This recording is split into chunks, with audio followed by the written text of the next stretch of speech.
The 4 books I read in March of 2024 and their reviews.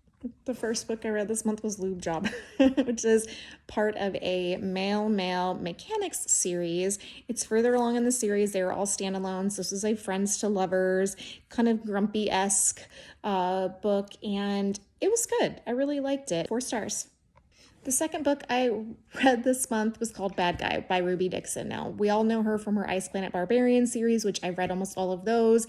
And so I wanted to give this a chance because it was in Kindle Unlimited. And it is a alien romance, about a splice, which is a bunch of different aliens in one. And he's captured and they want to use him for like an underground fighting ring on another planet. And he falls in love with a human. And their storyline was really cute. I liked it. It was a little too clean ending for me, a little too mushy, but I would say it's like a 3.5 to 4 star book. I didn't love it, but I didn't hate it. And as always, Ruby Dixon writes some really good stuff, so I liked it. The third book I read this month was called Unwilling Wolf, and I was really surprised because I went into this completely blind, realized it's a standalone. It's not one of T.S. Joyce's series, and it is twice as long as her standard books, as well as a historical shifter romance. So I had no idea going in. It's kind of a forced marriage, kind of enemies to lovers-esque, or friends to lovers / enemies to lovers. It's a whole boatload of everything. And this might be her best book. I was very surprised because I am not a historical romance reader. That's not usually my jam, but I loved this book. I loved it. I gave it a 5 star, and y'all know it's hard for me to give 5 stars. So that is saying something. I thought it was great, and it was really well written. If you don't know, T.S. Joyce is in Kindle Unlimited. She writes mostly shifter, or all actually shifter romances, and most of them are actually pretty short. This one was just one that's not, and I loved it. It was so good. Take into account, though, most of her books are not very spicy, and this one is no different, but the storyline's really good.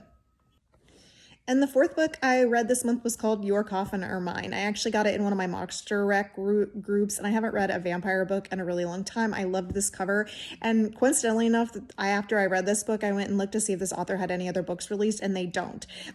Because of the play on their name and the way that this book was written with all the extra like additive monsters into it, I would say that they have probably written under other pen names, and then they're just releasing under this for monster romance. So it was a vampire book about Dracula and them starting in basically essentially like a hotel or an inn at his castle, and then he falls in love. It was a very sweet romance.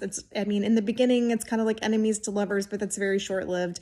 It is spicier, not super spicy, but I would say it's spicier. It's in Kindle Unlimited. It was really cute. I am not a big fan of sweet romances, even if there's spice, and it was a little too sweet, a little too clean for me. I like a little more drama, and a little more angst, even though this does have drama. It just, it was cute. It was a 4 star for me only because it was really cute.